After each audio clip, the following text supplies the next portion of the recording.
नमस्कार दोस्तों, स्वागत है आपका एक बार फिर से बीएससी फाइनल ईयर की केमिस्ट्री की क्लासेज में। हम बात कर रहे थे स्पेक्ट्रोस्कोपी की, जिसमें हमारा आज का जो टॉपिक है वो है स्पेक्ट्रोमीटर, या इसको स्पेक्ट्रोफोटोमीटर भी हम बोल सकते हैं। ठीक है, तो अब ये स्पेक्ट्रोमीटर क्या चीज़ है, ये कैसे काम में आता है और इसमें कौन कौन सी चीज़ें होती है, ठीक है, वो हमको पढ़ना है। आपके ये टॉपिक है। तो वैसे देखो, स्पेक्ट्रोमीटर जो है अलग अलग कंपनियां अलग अलग तरह का बनाती है।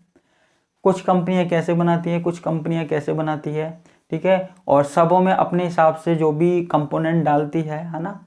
लेकिन फिर भी एक जो बेसिक स्पेक्ट्रोमीटर होता है उसमें मेन चीज़ क्या क्या होनी चाहिए वो मैं आपको बता रहा हूँ। ठीक है, तो उसकी हम यहाँ पे बात करेंगे। अब ये स्पेक्ट्रोमीटर होता क्या है, हम स्पेक्ट्रोस्कोपी के बारे में पढ़ रहे हैं। ठीक है, तो वहाँ पे हम किसके बारे में पढ़ते हैं, स्पेक्ट्रम के बारे में। तो हमारे पास स्पेक्ट्रम जिससे प्राप्त किया जाता है, ऐसा कोई उपकरण है जिसके द्वारा स्पेक्ट्रम प्राप्त किया जाता है, स्पेक्ट्रोमीटर कहलाता है या स्पेक्ट्रोफोटोमीटर कहलाता है। मैं लिख देता हूं आपके लिए डेफिनेशन। तो यहां लिख रहा हूं, वह उपकरण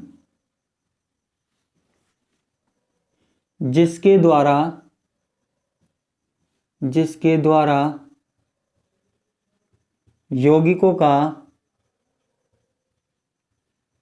स्पेक्ट्रम प्राप्त किया जाता है स्पेक्ट्रोमीटर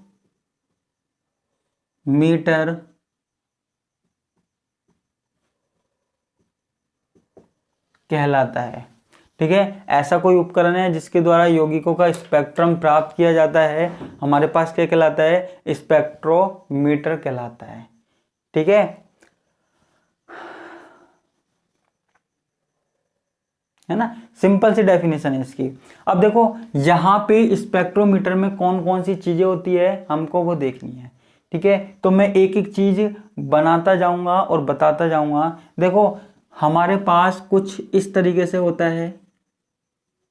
सबसे पहले तो जब भी हम स्पेक्ट्रोस्कोपी की बात करते हैं, वहाँ स्पेक्ट्रोमीटर की बात करते हैं, तो हमारे पास एक प्रकाश स्रोत होना चाहिए, है ना। प्रकाश का एक सोर्स होना चाहिए, उचित सोर्स होना चाहिए जहाँ से प्रकाश आता है। ठीक है, जहाँ से प्रकाश आता है तो प्रकाश का कोई स्रोत होना चाहिए। ठीक है, प्रकाश का स्रोत होना चाहिए। यहाँ मैंने लिख दिया प्रकाश स्रोत, जहाँ से हमारे पास विकिरण आती है। उसके बाद हमारे पास होती है एक सैंपल ट्यूब। क्या होती है, एक सैंपल ट्यूब होती है। आपने सेकेंड ईयर में भी पढ़ा होगा हो सकता है, जिसको हम बोलते हैं प्रतिदर्शी कोष्ठ। ठीक है, सैंपल ट्यूब क्या होती है, सैंपल ट्यूब जिसमें हमारे पास कोई पदार्थ भरा हुआ होता है। ठीक है, जिसमें हमारे पास कोई पदार्थ भरा हुआ होता है। ठीक है, इसके बाद हमारे पास क्या आता है, इसके बाद हमारे पास लगा हुआ होता है मोनोक्रोमेटर लगा हुआ होता है। इन सब चीजों के बारे में बताऊंगा, पहले मैं एक बार डायग्राम बना देता हूं। मोनोक्रोमेटर या इसको बोलते हैं विश्लेषक। ठीक है, या मोनोक्रोमेटर, ठीक है, विश्लेषक या मोनोक्रोमेटर। ठीक है, इसके बाद हमारे पास लगा होता है कोई डिटेक्टर यानी कि संसूचक। मैंने फोटोकेमिस्ट्री में भी बताया था आपको संसूचक क्या होता है। ठीक है, उसके बाद लगा होता है एम्पलीफायर। मैं तेरा एम्पलीफायर, गाना भी तो सुना होगा आपने, कौन सा, मैं तेरा फायर। ठीक है, इसको हम बोलते हैं प्रवर्धक। ठीक है, एम्पलीफायर का मतलब एम्पलीफाई करना, बढ़ाना। ठीक है, और लास्ट में हमारे पास क्या होता है, लास्ट में हमारे पास एक रिकॉर्डर होता है। आपने कुछ इस तरीके से रेखाएं देखी होगी जिसमें हमारे पास स्पेक्ट्रम रिकॉर्ड हो जाता है। ठीक है, रिकॉर्डर, रिकॉर्ड करने का रिकॉर्डर। ठीक है, अब इनके बारे में एक एक चीज डिटेल से पढ़ते हैं। ठीक है, तो स्पेक्ट्रोमीटर की कार्य प्रणाली भी हम साथ साथ देख लेते हैं। तो यहां पे आप देखिए, तो सबसे पहले मैं क्या बता रहा हूं कि किसी पदार्थ का स्पेक्ट्रम प्राप्त करने के लिए, जिस भी पदार्थ का हमें स्पेक्ट्रम प्राप्त करना है, किसी पदार्थ का स्पेक्ट्रम प्राप्त करने के लिए, स्पेक्ट्रम प्राप्त करने के लिए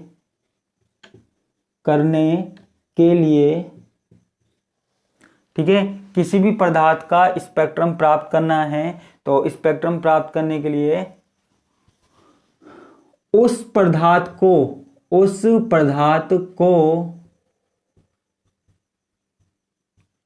द्रव अवस्था, ठीक है, उस पदार्थ को द्रव अवस्था में भर लेते हैं। देखो, अगर हमारे पास कोई पदार्थ द्रव अवस्था में तो कोई दिक्कत है ही नहीं। ठीक है, अगर हमारे पास कोई पदार्थ द्रव अवस्था में तो है तो कोई दिक्कत है ही नहीं। और अगर हमारे पास ठोस अवस्था में है तो उसका विलयन बना लो। ठीक है, और विलयन बनाकर फिर भर दो, तो कोई प्रॉब्लम आने वाली है ही नहीं। ठीक है, तो किसी पदार्थ का स्पेक्ट्रम प्राप्त करने के लिए उस पदार्थ को द्रव अवस्था अथवा विलयन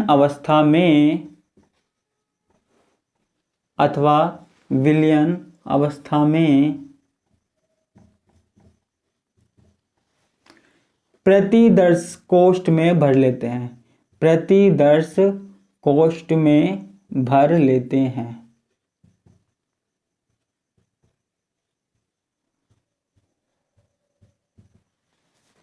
ठीक है, प्रतिदर्श कोष्ठ में भर लेते हैं। क्लियर है? प्रतिदर्श कोष्ठ यानी कि ये सैंपल ट्यूब। ठीक है, प्रतिदर्श कोष्ठ यानी कि सैंपल ट्यूब में, सबसे पहले हम सैंपल ट्यूब में भर लेते हैं। ठीक है, अब जो प्रतिदर्श कोष्ठ है वो ऐसा बना होना चाहिए, ऐसे पदार्थ का बना होना चाहिए जो किसी भी विकिरणों का अवशोषण नहीं करे। ठीक है, क्योंकि मान लो ये जो ट्यूब है हमारे पास, ये बाहर की ट्यूब है, इसी ने ही विकिरण का अवशोषण कर लिया, तो हमारे पास जो स्पेक्ट्रम प्राप्त होगा वो स्पेक्ट्रम सही प्राप्त नहीं होगा। ठीक है, तो ऐसा पदार्थ होना चाहिए जो आने वाली प्रकाश की विकिरण को अवशोषित नहीं करे। ठीक है, तो दूसरी बात हम क्या लिख रहे हैं? दूसरी बात हम लिख रहे हैं कि प्रतिदर्श कोष्ठ ऐसे पदार्थ का बना होता है, ऐसे पदार्थ का बना होता है। ठीक है, जो विकिरण का अवशोषण नहीं करे, जो विकिरणों का अवशोषण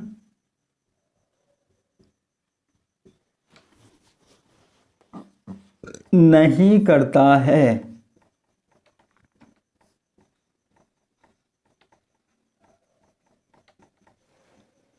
ठीक है, जो विकिरणों का अवशोषण नहीं करता है, ऐसा हमको पदार्थ लेना है। अब आप कहेंगे ऐसा कौन सा पदार्थ है? तो देखो बच्चों, जब भी हम बात करेंगे दृश्य स्पेक्ट्रोस्कोपी की बात करेंगे, किसकी बात करेंगे? दृश्य स्पेक्ट्रोस्कोपी की बात करेंगे, तो हम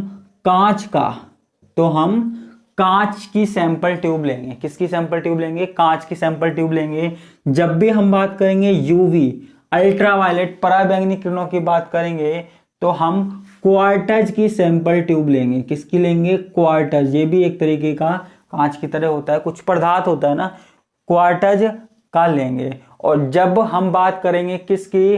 अवरक्त किरणों की, इंफ्रारेड IR किरणों की बात हम करेंगे, तो यहां पर हमारे पास जो सैंपल ट्यूब बनी होगी वो बनी होगी क्षार धातुओं के हैलाइडों की, क्षार धातुओं के हैलाइड की,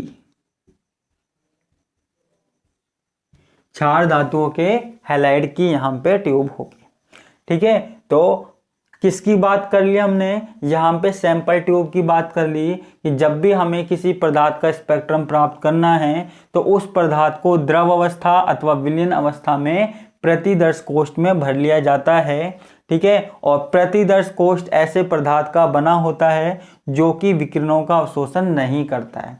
ठीक है, दृश्य जो क्षेत्र होता है, जो दृश्य जो स्पेक्ट्रोस्कोपी होती है विजिबल वाली, वहां पे हम कांच का सैंपल ट्यूब लेते हैं। यूवी जब होती है तो वहां हम क्वार्टज का लेते हैं, और जब आईआर होती है तो वहां क्षार धातुओं के हैलाइड का लेते हैं। ठीक है, तो इस तरीके से हम यहाँ पे लेते हैं। तो ये हमारे पास स्पेक्ट्रोमीटर की अभी बात हुई नहीं है, भाग मत जाना, अभी और भी चीज़ों की बात करनी है, ये और चीज़ों की। तो ये बोर्ड भर गया, इसको मैं मिटा देता हूँ।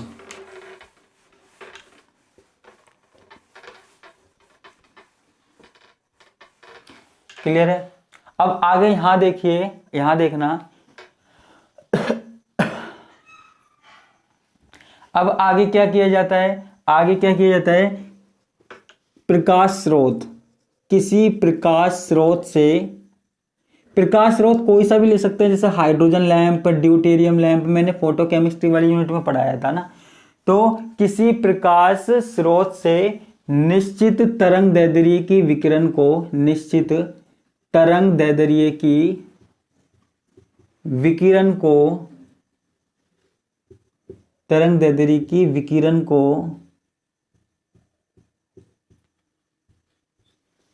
प्रतिदर्श कोष्ठ से गुजारा जाता है, प्रतिदर्श कोष्ठ से गुजारा जाता है, सैंपल ट्यूब से गुजारा जाता है।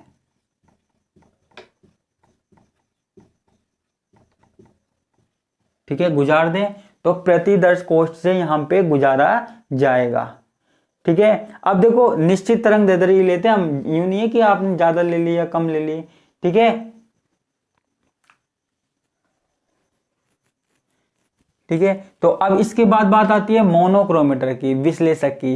विश्लेषक क्या होती है? विश्लेषक एक प्रिज्म की तरह होती है, और आपको पता है प्रिज्म का काम क्या होता है। प्रिज्म में से जब हम कोई प्रकाश की किरण गुजारते हैं तो वो अलग अलग तरंग दैर्ध्य की किरणों में बढ़ जाती है। मैंने आपको बताया था प्रिज्म में से कोई किरण निकालेंगे तो वो इस तरीके से बट जाती है। ठीक है, तो यहाँ पे भी प्रिज्म का काम ऐसे ही होता है, ये विश्लेषक की तरह काम करता है, ये अलग अलग तरंग दैर्ध्य की किरणों को बांट देता है।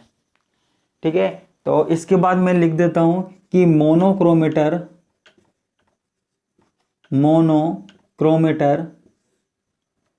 एक प्रिज्म के रूप में कार्य करता है, या एक प्रिज्म होती है, एक प्रिज्म होती है या ग्रेटिंग होती है। मोनोक्रोमीटर क्या होती है? एक प्रिज्म होती है या ग्रेटिंग होती है। ठीक है, जिसके द्वारा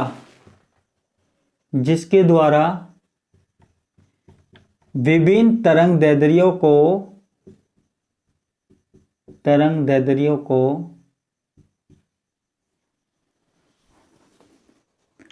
पृथक किया जाता है, पृथक किया जाता है। ठीक है, मोनोक्रोमीटर एक प्रिज्म होती है जिसके द्वारा विभिन्न तरंग दैर्ध्यों को क्या किया जाता है? पृथक किया जाता है, इसके द्वारा अलग अलग किया जाता है। ठीक है, और ये जो तरंग दैर्ध्य होती है, ये विभिन्न तरंग दैर्ध्य कहाँ जाती है? ये विभिन्न तरंग दैर्ध्य जो वेवलेंथ है, तरंग दैर्ध्य संसूचक पर आपतित होती है। संसूचक के बारे में मैंने आपको खूब लिखवाया हुआ है, संसूचक पर आपतित होती है। ठीक है, डिटेक्ट करती है, कौन सी किरण कैसी है उसको डिटेक्ट करने का काम करती है। ठीक है, अब देखो संसूचक में जाएगी, डिटेक्ट होगी किरण, है ना, और संसूचक में जाने के बाद ये जाती है एम्पलीफायर में। कुछ नया वर्ड आया है एम्पलीफायर। एम्पलीफायर क्या काम करता है? एम्पलीफायर एम्पलीफाई करने का काम करता है। ठीक है, तो प्रवर्धक, जो जैसे हमारे पास सिग्नल कमजोर आ रहे हैं ना, तो उनको स्ट्रॉन्ग करने के काम में आता है। ठीक है, स्ट्रॉन्ग करने के काम में आता है, एम्पलीफाई करने के काम में आता है। जैसे हम लगा देते हैं ना एम्पलीफायर, तो आवाज तेज हो जाती है, तो ऐसे ही एम्पलीफायर क्या करता है? जो स्ट्रॉन्ग, जो हमारे पास सिग्नल आ रहे हैं, ठीक है, जो हमारे पास किरणें आ रही है, उनको स्ट्रॉन्ग करने का काम करता है ना, गहरा करने का काम करता है एक तरीके से। ठीक है, तो मोनोक्रोमेटर एक प्रिज्म होती है जिसके द्वारा विभिन्न तरंग दैर्ध्यों को पृथक किया जाता है।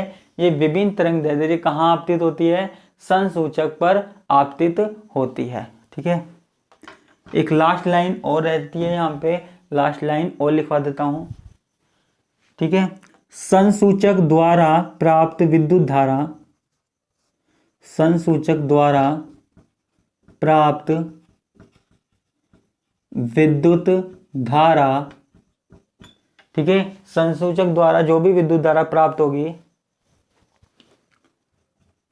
संसूचक द्वारा प्राप्त विद्युत धारा एवं प्रवर्धक द्वारा प्रवर्धित होकर, प्रवर्धक द्वारा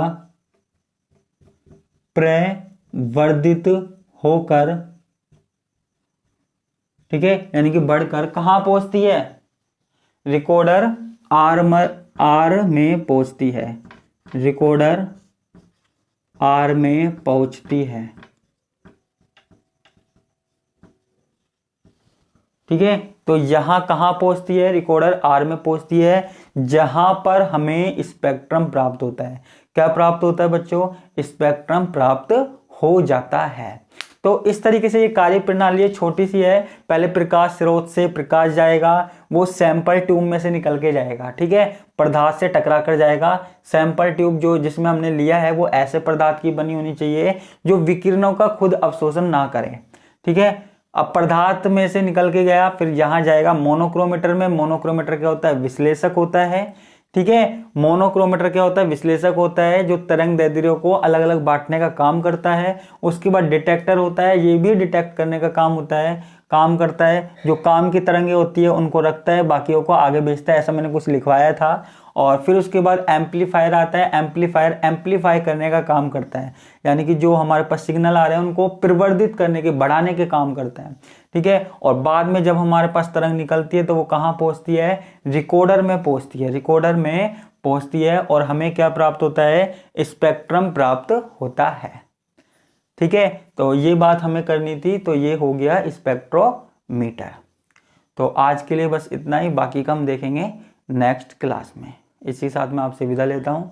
धन्यवाद, नमस्कार, बाय बाय।